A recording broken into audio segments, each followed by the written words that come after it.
Chaps, welcome back, buddy. Hey, what's going on, man? Were you doing some paperwork there?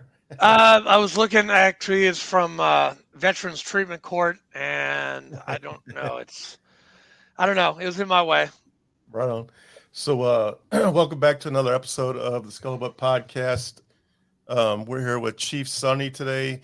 Before we get started, I want to thank all of our viewers, our Patreon members, our sponsors, Connor Insurance Group. We appreciate you guys. If you guys need insurance and you're in Tennessee, well, he's actually in 10 different states. Give Connor Insurance Group a jingle and tell him that the TSP fellas sent you. So, hey, again, we have the best intro in all of podcasts. Yeah, we do. So today we are sitting here with Chief Sunny. How you doing there, Chief? Good. How are you guys? Doing great. Fantastic. Doing great. So would you like to introduce yourself? Sure. My name is Sunny Yeung. I've been in the Navy for almost 19 years. It'll be 19 in August. Yut. Say again? I said yut. He's doing his Marine shit. Hoo-yah, man. Hoo-yah. Yeah, I've been in for almost 19 years. It'll be 19 in August this year. Originally from Flushing, New York. Nice. In Queens. Married. Been married for 5 years and got 3 kids. Dean, who is 6, Goku, who is 4, and Diana, who is about to be 5 months. Congrats, man. Yes. Yeah. You have a great family, Sonny. Chief. I Sorry. appreciate it. My bad. Oh, you good, man. You good. Dude, I've known this guy since 2005. He was my RP. He's RPC young. When I knew him, you were what, like a petty officer third? I was a schmuck. I was like a RPSN. You were a schmuckatelli. All right. Yeah. Well, why don't you explain to the people what an RP is? Oh, So hey, RP Sonny. is religious program specialist, right? So I'm a religious program specialist. Our job is, a couple of folds, 2 folds. One is I am a bodyguard for a chaplain, right? So Yes, he is. when we are in a combat environment during the height of war, everybody's deploying. My job is to protect the chaplain because chaplains are considered non-combatants, all right? Yeah. So they don't carry a weapon, right? So I carry at the time an M16 and an M9 to protect the chaplain, right? Anytime we go out on patrols, go visit Marines, right? So I'm there to protect the chaplain just in case something happens. Secondly, we support our First Amendment right of freedom of religion, right? So because we work closely with the chaplain and we work closely with, the different faiths, we support service members with whatever their religious background is. So it could be anything. We are there to support the service member with their faith group. So how does that work? The chaplain, is he non-denominational, or do you have Catholics? Do you have Protestants? Do you have Baptists? Yes. So you have all kinds, right? So predominantly, right? So Christians, right? That will fall under the Christian, right, category. And then we have Muslim, we have Buddhist, and then we have Jewish. Yes, those are the 4 dominant faith groups that the chaplain corps has. Excellent. So, I had Chaplain Bradshaw. He was Baptist, right? He's Baptist. Is he Baptist? I don't even I can't remember. And then I had a Greek Orthodox chaplain. Chaplain Wozniak. Dude, he was my chaplain in SOI. I remember that guy. Was he really? Dude, we used to count how many times he said and he said it a lot. Yeah. I mean, he would do like 60, 70 times. He would be like, and we would write it down in our little Write in the Rain books. Sorry, Chaplain Wozniak, if you're watching. Yeah, he was my first chaplain. We did 2 deployments together. He was a good guy. Yeah, no, he is a good guy. He just says a lot. You ever you ever swear in front of a chaplain? Who, me or him? You. Oh yeah, unfortunately, not on purpose, probably by mistake and anger or whatever the case may be. But Yeah, dude, he swears in front of me all the time, so it's okay. It's cool. Dude, I was a grunt. I was his grunt before I became a chaplain myself. So yeah. So does the Marine Corps use the Navy's chaplains? Yes, because the Marine Corps doesn't have any Marine Corps chaplains or medical officers. So because when the Navy Marine Corps team, right? So that's what they call a Navy Marine Corps team. So they use Navy chaplains and Navy medical docs and officers, corpsmen. yeah, we've got. I love my corpsmen. I mean, you probably remember all the corpsmen from 05, don't you? 06. 06, yeah. Well, 06, 05, yeah. Yeah. Doc Boodle. Yeah. Yeah. Doc Boodle. We love you, Doc, wherever you are. Yep. Have you ever had any incidents where you're in a combat area and they were shooting at the chaplain just to be dicks? The bad guy? So we were on, I forgot which number patrol it was. I don't know. I don't remember. But we did a lot. What I do remember is it was with India Company, right? And this is where we had our first casualty. Okay. Oh yeah. Schmidt, right? Bruce Schweitzer. Oh, Schweitzer. Oh, yep. Schweitzer, from what I can recall, was our first casualty. So we were out with that platoon, and then we were supposed to, I think, go to a school. God, right? You were with 2nd Platoon, because that's Bruce. I don't remember what platoon it was. I don't remember. Yeah, that was my platoon. Oh shit. Was it really your platoon? Dude, I was 2nd in Ramadi and Fallujah, and then I was headquarters. Actually, I was in headquarters a couple times. Okay.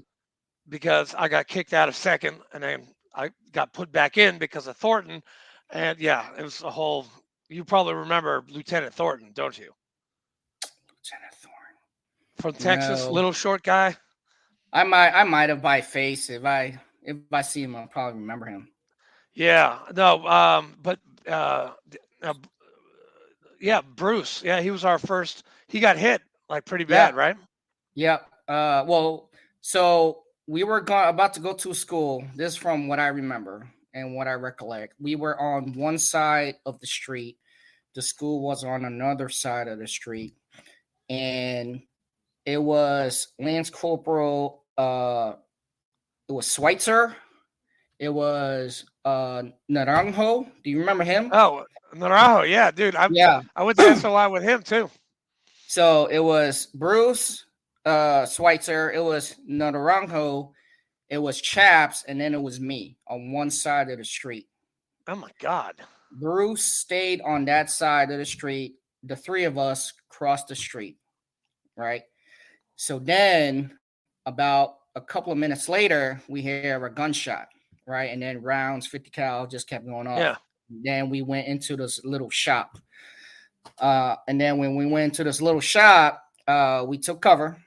And, across the street was, more shops and rooftops and everything. Yeah. And Chap was like, hey, RP, make sure you cover the rooftop and everything. And I'm like, got it, Chaps. I got it covered, Chaps. I got it covered, Chaps. I'm good. Yeah, huh? You just stay there. Yeah. And then Naranjo was just looking at us like, man, this guy's really protecting this guy. Dude, Naranjo is a mortar. Yeah. And then kind of find out he got shot in the arm. Who? Schweitzer did.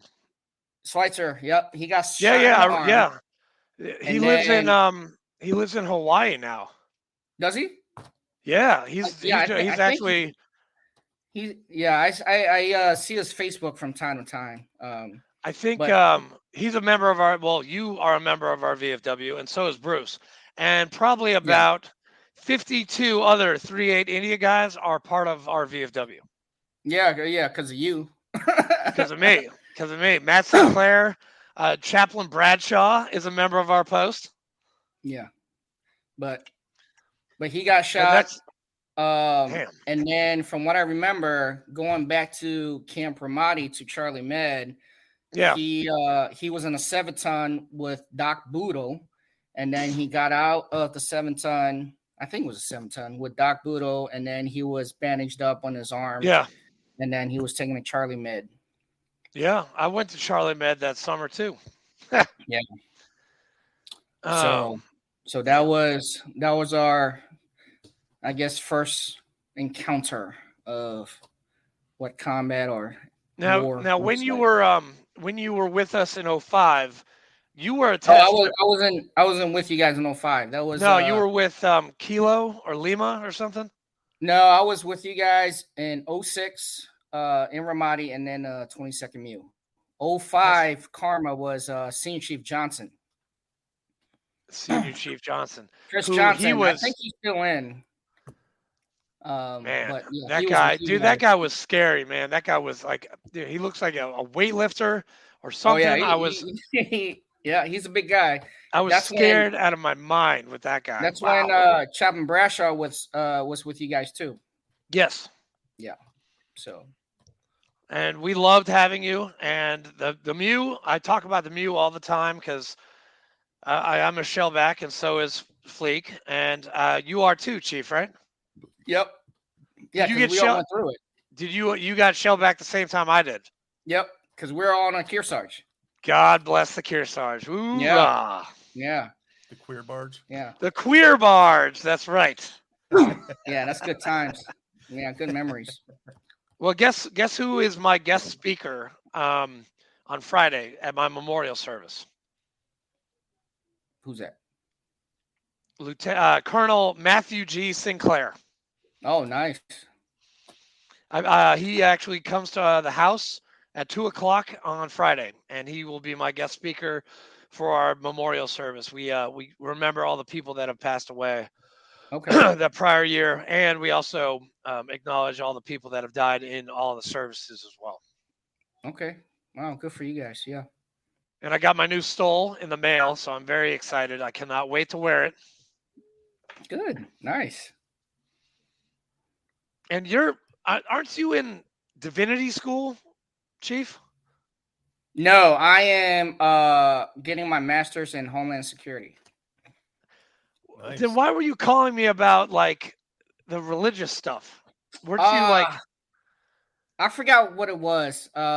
Somebody was asking me a question about religion. Oh, okay, got it. And I knew, because I assumed you were taking classes, so you wanted to be a chaplain yourself. Oh yeah, no, that's probably not gonna happen. Sorry, but you've done too much bad stuff in your life.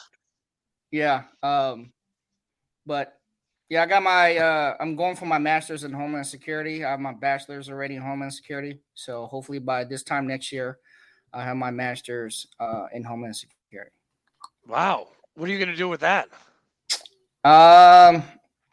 Maybe, stick with government work or go private sector. I was thinking about, joining one of the 3-letter agencies, but nice. I know. I'm still waiting to hear back from them, and that was 2008 on the Kearsarge that I applied to all the. Oh yeah, CIA, FBI, Triple Canopy. Secret Service. I applied to all of them in the company office, the India company office up in the Kearsarge. I still haven't heard back from them. Oh, wow. Yeah. Yeah, it's a long process, that's for sure. I guess I didn't get the job. Oh, well. Yeah. It's okay. I like jobs. Huh? You have too many jobs now. Dude, you're telling me. And being a chaplain is no joke. It's hard work, man. Yeah, it is.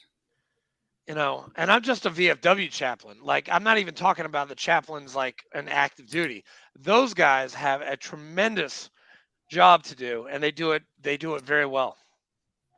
Yeah, it's definitely not easy being a chaplain.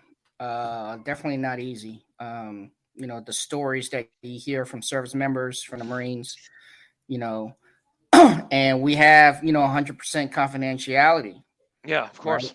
So anything that somebody says to a chaplain needs to stay confidential unless the individual gives them permission to Right. release that confidentiality. So I mean, you just hear all sorts of stories. Some are just out of this world. Some are very heartbreaking, and the chaplains need to do what they have to do to help the service member, right, to get through their problems and the issues the best Yeah. they can. Did you go to art? Like, is there a school like RPs go to a school to be RPs? Yeah, so they do go to RPA school, right? They go to RPA school, and then they go to the Marine training in Camp Johnson. Okay. Oh, good old Camp Johnson. Yeah, so they go through Camp Johnson. Okay. They call it FMTB, Field Medical Training Battalion, or they used to call it MCAS. And then once they graduate that, they go on to the fleet, either with their Marines, whatever unit, or they go on to the ship or whatever the Navy needs them to be. What boot camp did you go to? Great Lakes, Illinois. Great mistake. Yeah. What year was that? 2004. August 19, 2004. June. Yeah, that's when I went to boot camp in June of 2004.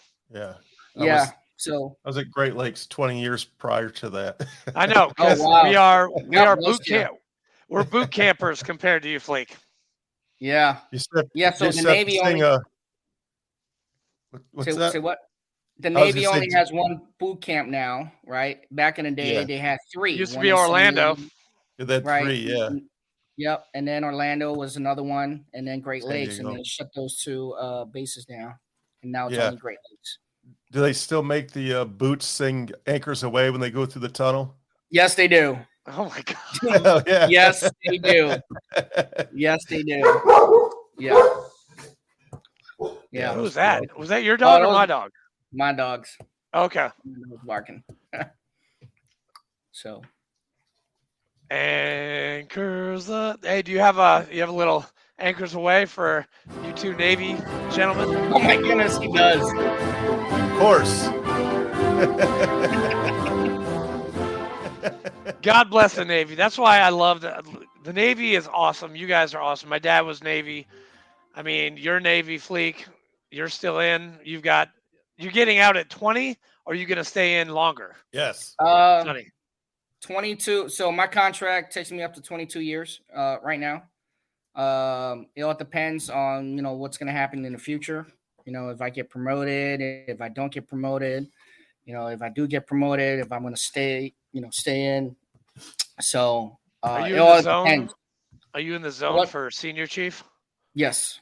You are in the zone? Oh, shit, man. Yes. You're going to get that. No problem. Nah, I'm not holding my breath, but it's fine.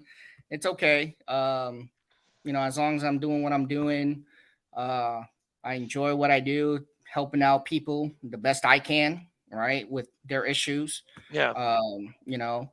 So yeah, being here in Mayport is I'm glad I got these orders.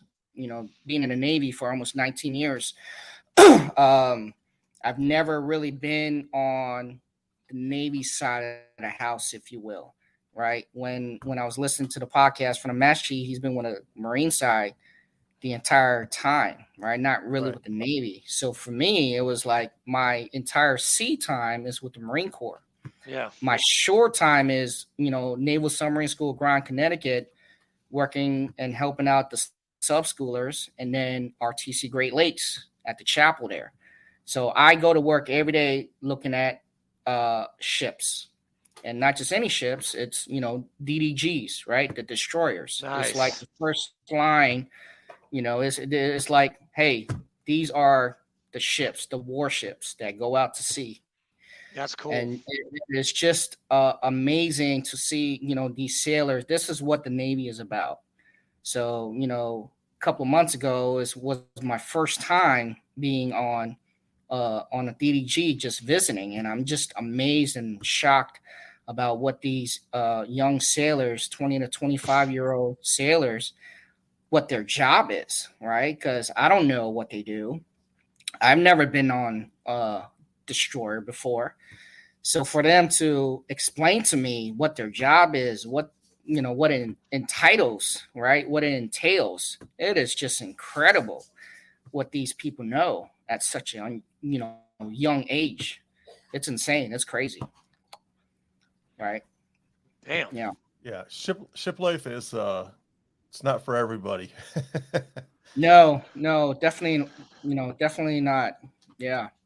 I like mean, ship life. I thought that was fun. Yeah, I enjoy Yeah, it.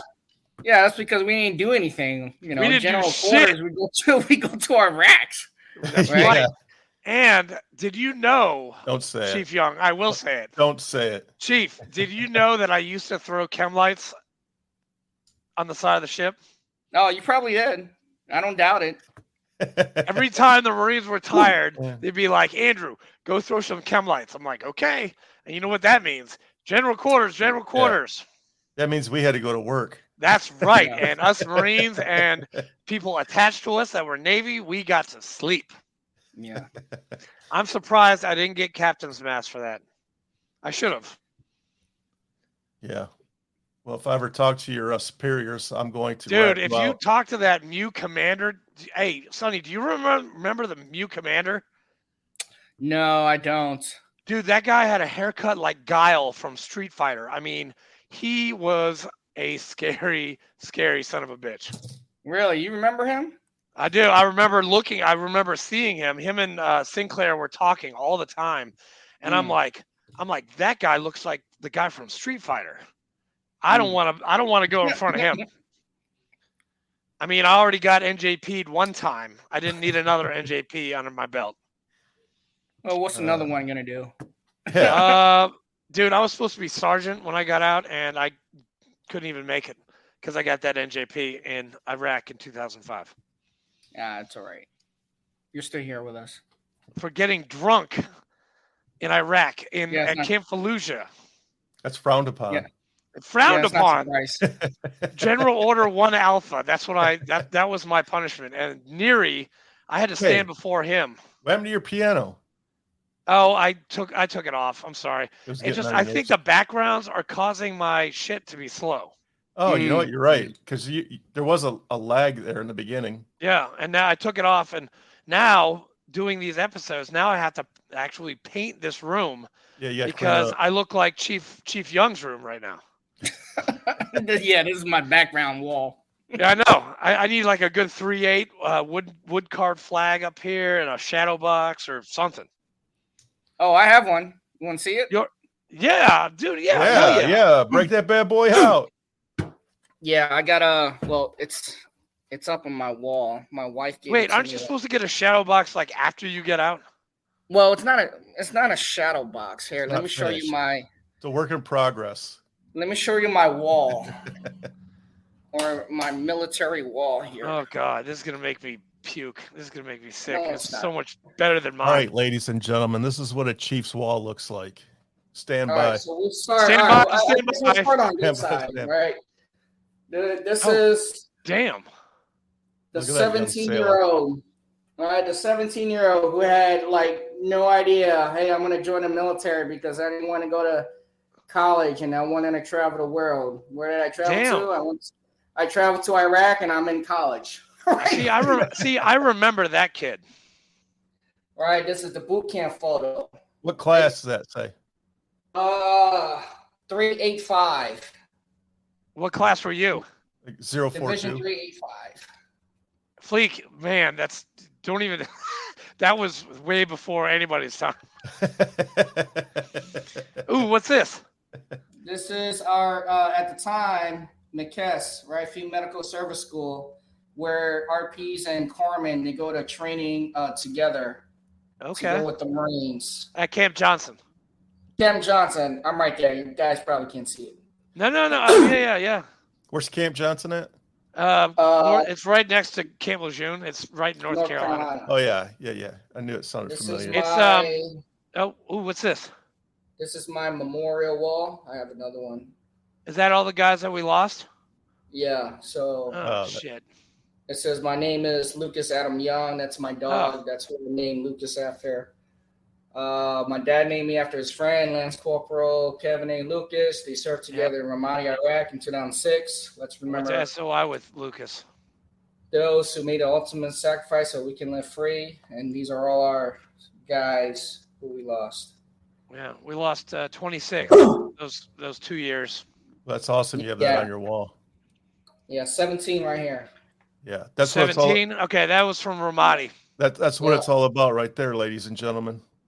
5,000 fallen. I got this from one of the newspaper articles, Navy Times. So these are all the names of the fallen. You can't see it, but the highlighted, I try to highlight it and put highlighter. Those are the guys. Yeah, I can. It's sort of blurry, but yeah.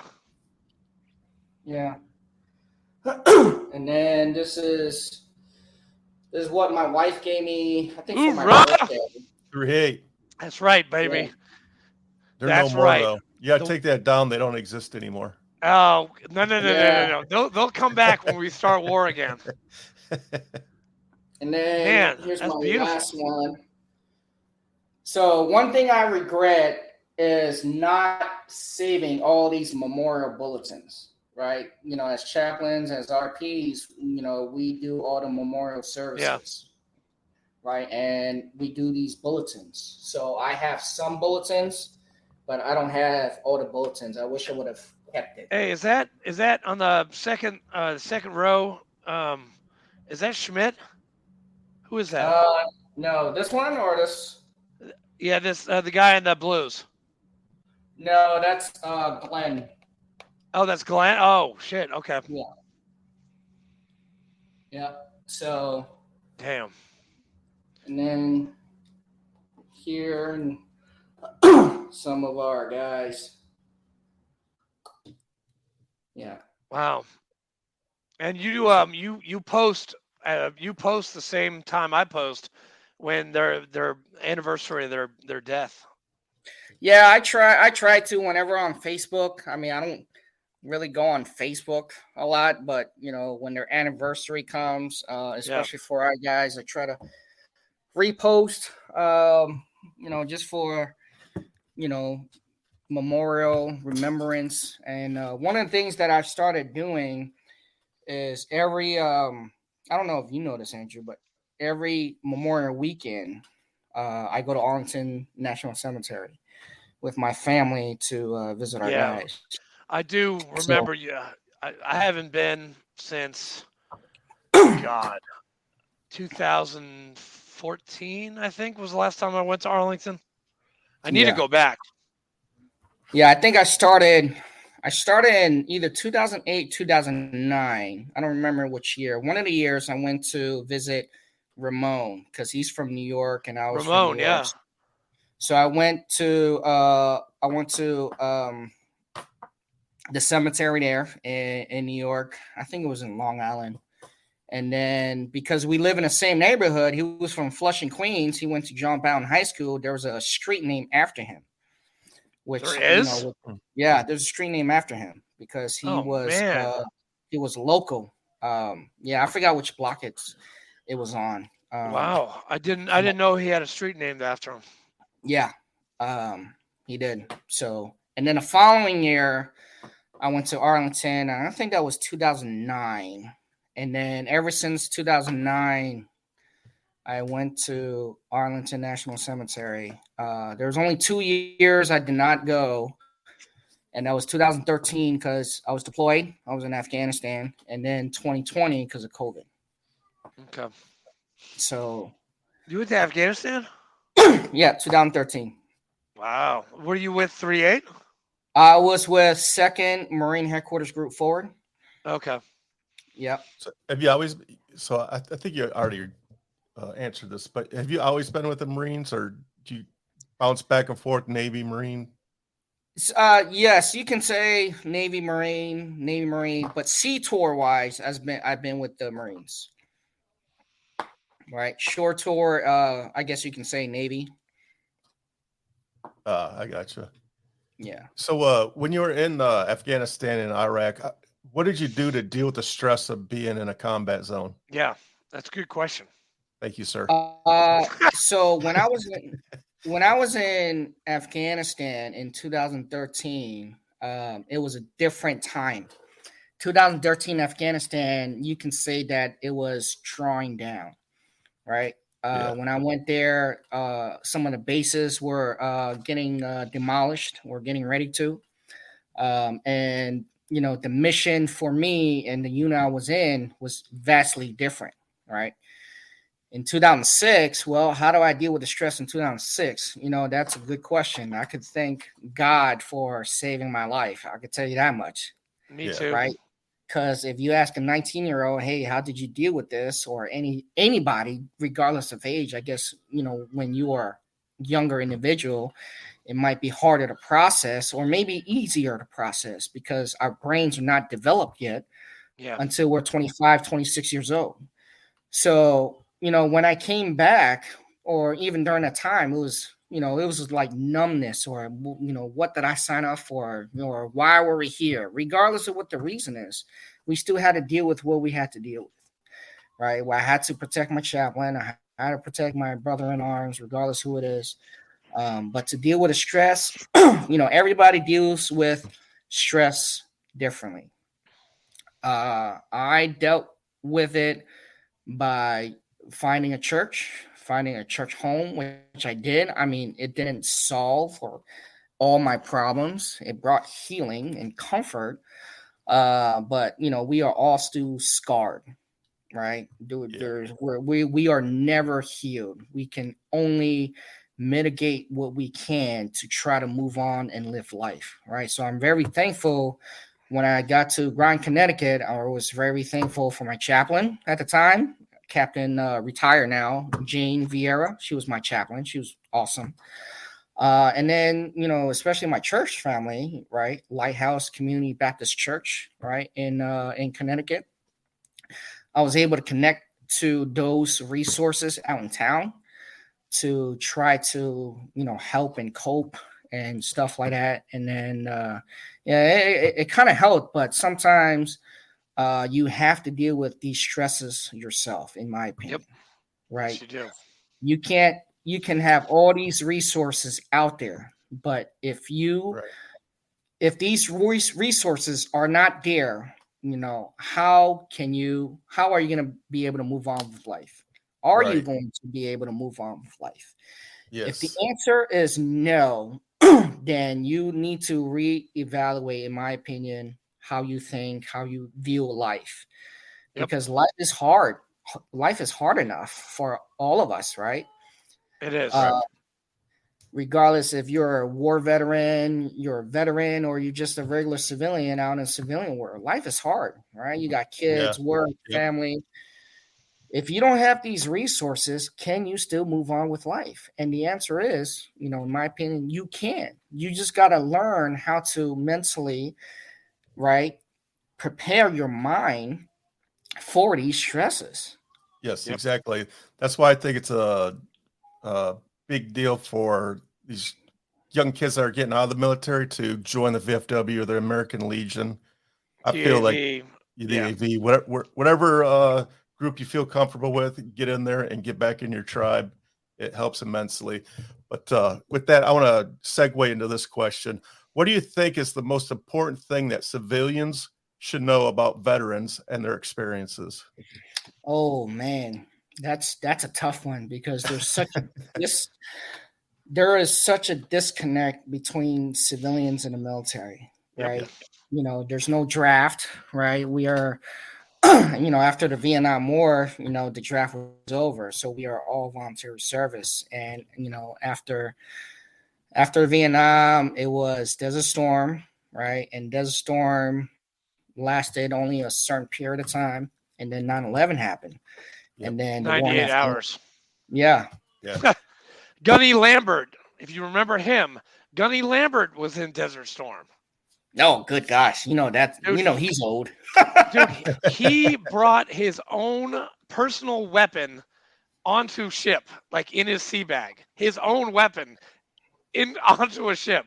That's how crazy he was. How do you get past that? I don't know. It's Gunny Lambert, man. This guy, I mean, and Sonny was he born a gunny? No, well, no. But he's a gunny. He's married to a gunny. Oh. And dude, he was like, I'm sorry, I'm gonna say this right now. He was the biggest, blackest, scariest motherfucker I've ever seen in my entire life. This guy, he had like 72 children, and these children were his guns, not like real people. They were his guns. Dude, he gave a limo speech. I don't know if Sonny was there, but I hope he remembers. But remember, he took us all over, and he was like, "Okay, guy. Oh, okay, there, you who's. This is my phone number. If you have any problems, I've got a shotgun, a shovel, and a bag of lye. If you have any problems, you give me a call." Dude, we were like dying laughing at this limo speech. It was hilarious, man. Libo speeches. Libo, hey, and libo it's a word in the dictionary. Libo does exist. Yeah, so I'll speak from my experiences real quick. No, go ahead. When I got out of the Navy, I had, you transfer from the military to civilian life, and people just they don't understand you. My wife lost so many friends because I would just run my mouth. And my wife would yell at me, "Richard, not everybody's in the freaking military, man. You can't talk to regular people like that." Yeah, Katrina said that to me a couple times. So a lot of times when that happened, I mean, that happens in the military also, but in a different context, right? What I try to tell sailors nowadays when they're stressed, when they're stressed out, how to deal with the stress. I tell them, we can't control a lot of things. We cannot control duty section. We cannot control muster, when the ship is going out to sea, and all that stuff. So on the civilian side, we can't control, certain things. What we can control is our minds. What we can control is our mindset. Exactly. So a lot of people view life in one-dimensional. And that one-dimensional is at that point in time, right? Oh, my chief is yelling at me. Oh, we got to get up at 6 a.m. to muster, or whatever the case may be. Oh, I'm stuck in traffic, right? So literally, right? So when that happens, they are one-dimensional, very tunnel vision, right? To where that is all they see about life during that time. So if we change the way we think about life, about that situation, we may be able to move on or deal with the stress that's happening at the moment because we think about life differently. This is not the answer for everybody, but this is a answer for somebody if it works for them. It might not work for them. Dude, Sonny, you just hit the nail on the head. I did the same thing. I just did that today. I was stuck in traffic. I mean, if you know Tennessee traffic, it's ridiculous. It's terrible. I left my lifeguarding job or part-time gig, whatever, and I was stuck in traffic. I had to help my wife out, load some stuff in the car, and then I had to hit the traffic to get to this interview. And you know what? I was kind of stressed for a second. I was like, "Yeah, it's all right. It's fine." And guess what? I made it with 20 minutes to go. So I was in another mind. I was thinking three-dimensionally. I was like, you know what? This ain't so bad. I'm controlling my response because that's, like you said, you can only control what's going on inside of you, and your response is one of them. Especially when you're in an argument with somebody, you can control that response of you can put them down or you can not put them down. I mean, that's your, the outcome is going to be dependent upon you. Yeah. Yeah. Going back to your question, Richard. I mean, yes, sir. It's the Chief. Disconnect. You're fine. Oh, you're fine. The disconnect is there, right, between civilian and military. Probably less than 1/2 or 0.5%, serves in the military in 2023, right? How do you bridge that gap? it is very difficult in today's time. Very difficult. You see everything on social media, the good and the bad, right? So if you see good, you're like, oh man, the military is the greatest thing ever. You know, I'm gonna join the military. I'm gonna make a career. That's cool. And then you see the bad. Oh, the military is the worst thing I've Ever done, did. decision Just I kidding. made in my life, right? And then it's game over, right? And there's proof to that, to what the people see on social media, the news, right? You know, and there's such a disconnect that the problem is very, very difficult, in my opinion, to solve. I think one solution is for like people like you guys with these organizations, try to have these podcasts, try to get civilians to. We don't need to get them to understand, just get them to listen, to get a different point of view, to get a different perspective of what life is about in the military. I mean, that's the best. That's the best I think we can do. I'm not going to get my civilian friends to fully understand 100%. They're never going to understand. Yeah. So, but a minute ago I called Chief Sir, but I immediately corrected myself, and he said no, it's okay. I just want to relate to our civilian friends. Anytime an enlisted person calls a chief Sir, he'll get his ass chewed out. So I immediately corrected myself. That's why I did that. It's like if you call a sergeant major Sir, you're going to get a backhand in the face. Yes. I didn't even hear it. You call me Sir? I didn't hear it.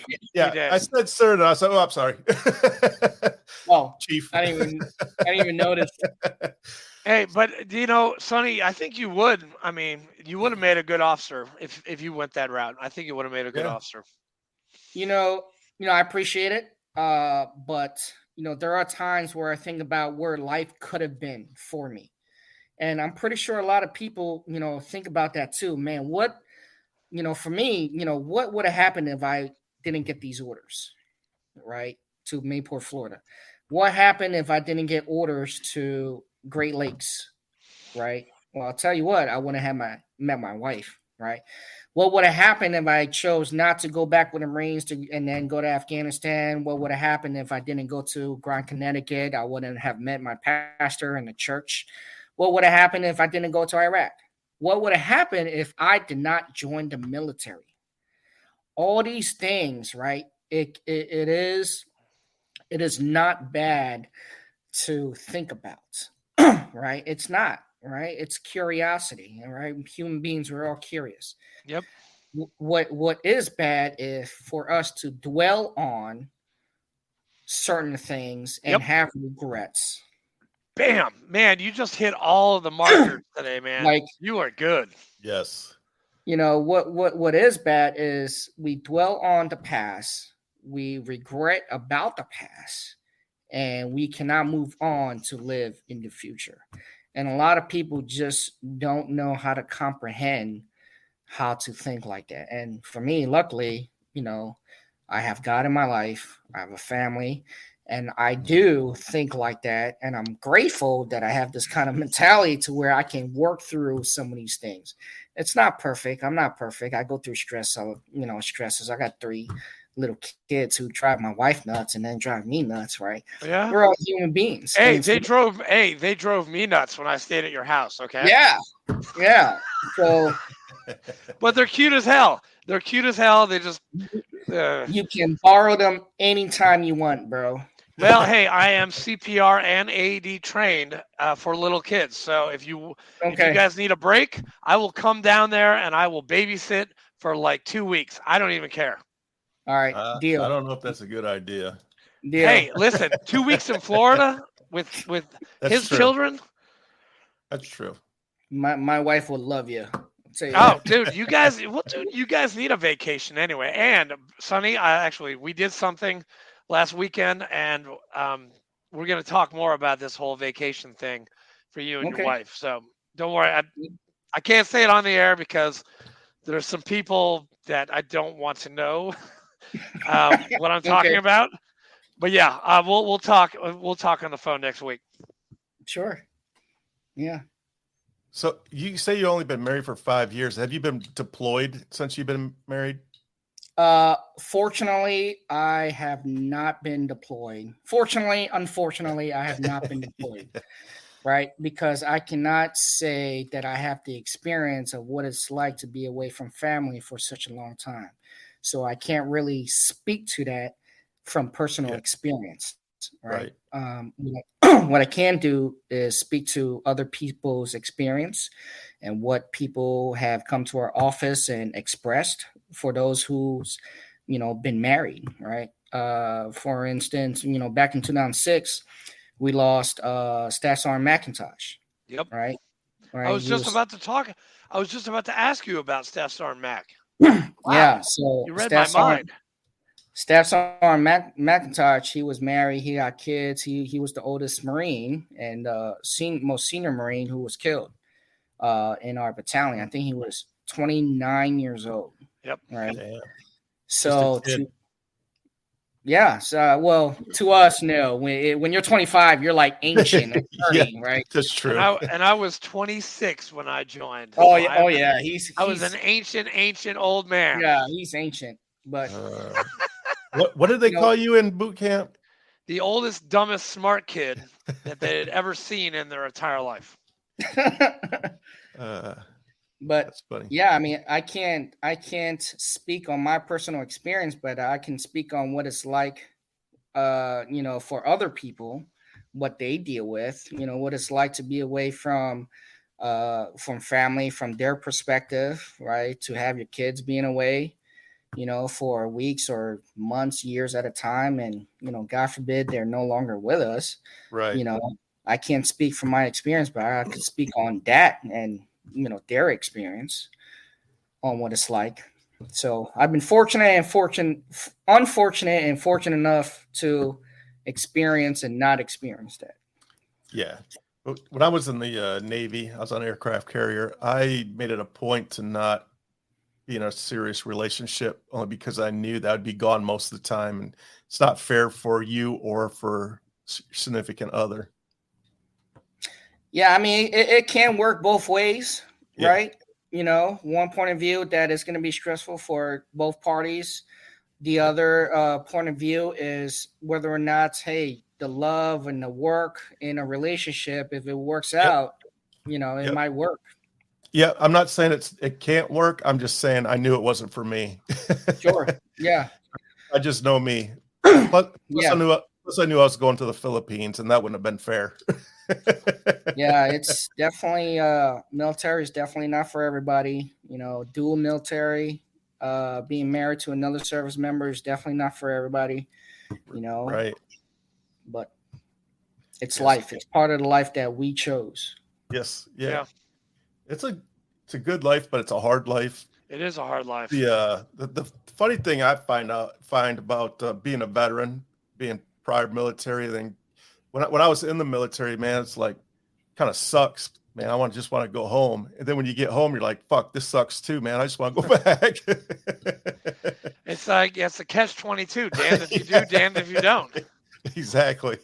Yeah, it's different perspective in life. I mean, there are people who join at a later age and say, hey, civilian life is better than the military. And, on the retrospect, on the other side of the coin, there are people who join a military at a later age and say, man, I should have done this when I was 17 years old or 18 years old. I could have retired in like 5 years or whatever the case. Because it is hard in both sides of the coin, right? Well, when I retire at, let's say, 22 years in the service, I'll be 40 years old. Right. I have my pension, my Chiefs pension at 22 years. I have my VA disability is probably going to be at 100%. Right. And then I'm still considered young enough in the civilian side at 40 to find another job. Yep. Right. But all that took the sacrifices that was made by, what I did, and those who, stayed to 20 years, 22 years, 30 years, or whatever the case may be. Right. So it's a good gig, but a lot of people don't realize, hey, to get to where we all are now, it took all of these X, Y's, and Z's. And a lot of people just don't see that. all they see is the finish line. Yep. Yeah, exactly. That's a great point. That is a good point. Sonny, Chief, you're like on point tonight, man. Yeah. Well, I think I do this like every day. You know, You do. You do. We're having a consult with an RP right now. So yes, that's good. Good Yeah. job. Good training, I baby. appreciate it. Good job. But yeah, I mean, I enjoy these kind of discussions because it's just a different point of view, right? Especially trying to mentor Marines and sailors, right? Because when I don't know about you guys, but when I see a sailor who is 19 years old, I see me. You know what I'm saying? I see this young sailor, regardless of their gender, their background, their faith. I see this person because, especially if they're young, like 18, 19 years old, right? Because I was that 17, 18, 19-year-old sailor who did not know what we got into, who just made a decision and just went with it. But now there's so much information out there that it's like you know what everything is before you even join, for the most part, anyway. When I See, joined, I didn't. Yeah, we didn't know. At There was 26, no social media. There was no Facebook. There was Right. no. I mean, the internet was crap. Yep. I mean, I got a 54 on my ASVAB, and they're like, "Oh, you're good enough to be a grunt." I'm like, "All right, good. That sounds good to me. Let's go be a machine gunner." All right, sweet, awesome. Yeah, you know, during that time, and especially, you know, during your time, you know, there was these information that's out there now that's available was not available to us. The war was just starting in 2003, right? In March, in the invasion of Iraq. I joined in 2004. That was a year later. Nobody knew, right, exactly how this was going to play out for the most part, in my opinion, right? Yeah. So for somebody joining the military at that time, it's like, hey, I'm going to join for patriotism or for one reason or another. But for me, it wasn't because of that. Not to say I'm not patriot now, because I didn't know at the time, right? I wasn't educated. I knew what was happening, but I didn't really know. You know what I'm saying? Yep. You know, I you know, growing up in New York City, in Queens, you are not sheltered, but we are in our little bubble because it's a city life, right? Regardless of where we grew up, right? So when it comes to talking about politics, an inner city kid don't really know. Yeah, we knew that the towers fell and everything. Yeah. I saw the towers one day, did not see the towers the next day. Yeah, right. I was going to ask you, where were you at when they fell? Yeah, I was in school. I was in high school. I was a sophomore in high school, Bayside High School, right? And you went to Bayside High. Yeah, Bayside High School. Really? Yeah, it was called. It's not the Bayside that we know with Zach Morris. No, I was going to say, isn't that where Zach went? Zach Morris. yeah, maybe in California, but not in Queens, New York. That's for sure. And Slater. But yeah, we were in high school, sophomore, right? Inner city kids, and we found out what happened, and a lot of students we were not able to comprehend what happened. Yeah. Right. So it was just one of those things. How does a 15-year-old deal with it? How did the teachers handle it? Did they cut students loose? I'm trying to remember. I don't remember exactly what happened during that day, like for the school, but I did remember, there was a student crying, right? I think because, one of her family members or whatever was there. But it was, we might have been cut off early, because I remember going back home, taking a taking a bus, the MTA, going home, and the towers were not there anymore. Wow. I mean, a lot of people joined. A lot of people joined because of that. I would like to say that that's the reason why I joined the military, but it was not. It's I not to say tried. that. Yeah, it's not to say that I'm not a patriot or whatever, because at the time I just didn't understand. Yeah. I didn't understand what was going on, and a lot of people, even today, don't really understand at 17 years old or 16 years old, whatever, however age. I don't think they really comprehend what it means to join the military. It's not to say it's not a bad thing, right? But it may But they also need be to think. They need to think right, three-dimensionally and not one-dimensionally. right, right. But that's. I mean, it takes time. I mean, change is hard for everybody. And Yes. so changing your mindset is hard. It took me a long time to change my mindset. Because I was for I had a pity party for a long time. Like you owe me this because I did this. That right Mm, there is the wrong kind of thinking. And when I finally realized it, my life opened up, and I'm happy for the first time in a long time. And I wasn't happy for a long time. I mean, shit. Last time, I mean, when you saw me, remember when we had that 3/8 reunion? It was you, me, and Mal Gady. mm-hmm. Dude, I was drunk as shit. I was Yep, I drunk the know. entire time. Yeah, you Yep, I remember, know. Yep, dude? I almost got into a fight with Kanapka. yep, yeah, you did. Yeah. Oh, did I? Did I I think did you I did. fight him? I don't think Uh, you physically fought him, but yeah, we had there an was some argument. I altercation. know we had a huge argument, and I know I owe him an apology. I need to make amends to that guy. Damn. Yeah, yeah, you're a chaplain now. You Now I'm a should. chaplain. Now I gotta make my amends. I mean, I thought I was done, but you always gotta make amends every single day Yeah. to God, to yourself, to anyone that you've harmed. I mean, in AA, that's step 10. So you do a moral inventory pretty much every day. Do I owe him an apology? Oh, I shouldn't have probably said that to him. I probably owe him an apology or her an apology or whatever. Yeah. I have so we're at 1 hour right now. I'm going to ask you one final question.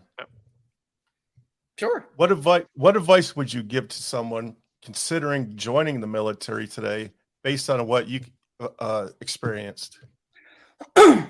um, in life there's always ups and downs, right? And we all experience ups and downs. I have my ups and I have my downs. In the military, you're gonna have your ups and you're gonna have your downs. Uh, are there times where it's gonna suck? Yes. Right. Are there times where it might be the best thing that happened to you in your life? Yes. Okay. It will teach you to grow up really fast. Right.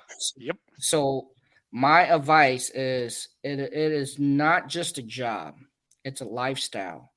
I'm not here to, preach to the choir. I'm here to say that, this is the decision that you made. Own up to it, right? If you regret it, well, you could get out in 4 years.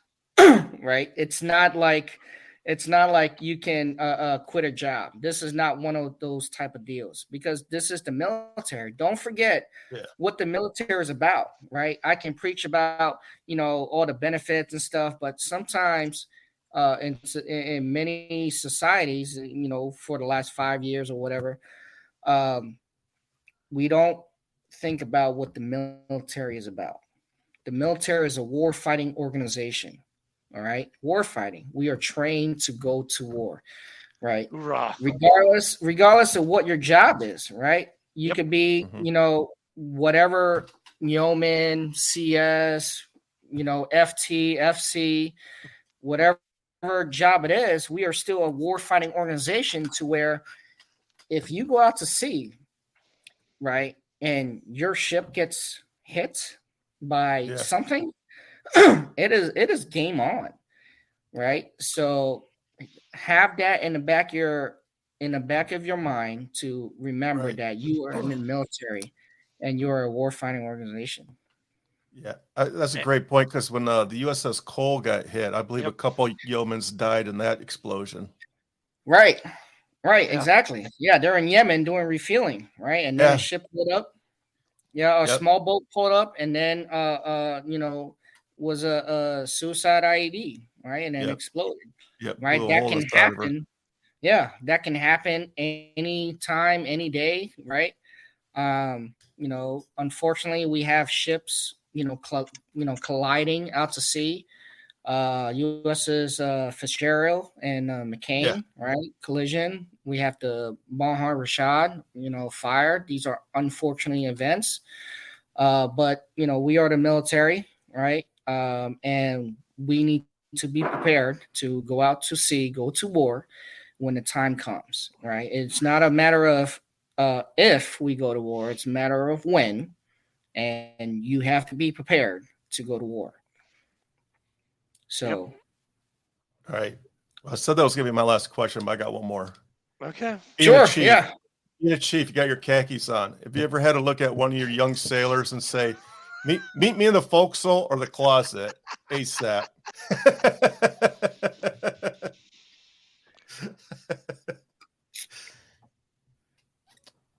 You don't want to say?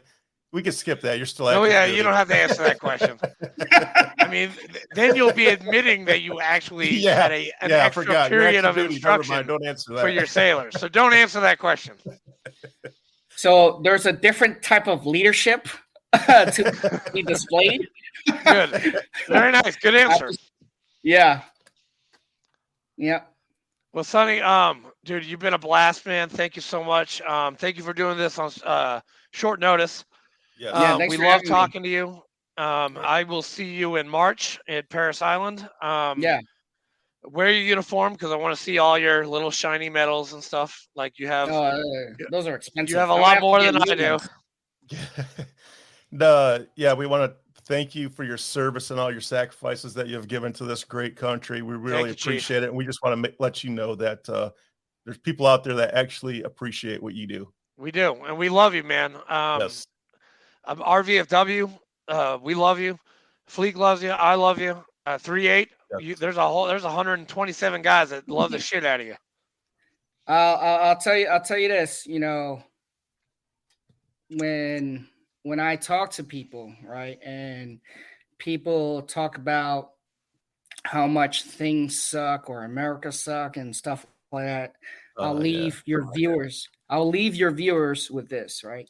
Yeah. You are looking at somebody who's living the American dream. I am telling you that right now. I am an immigrant, right? I was not born in this country. My family came from China and immigrated here, right?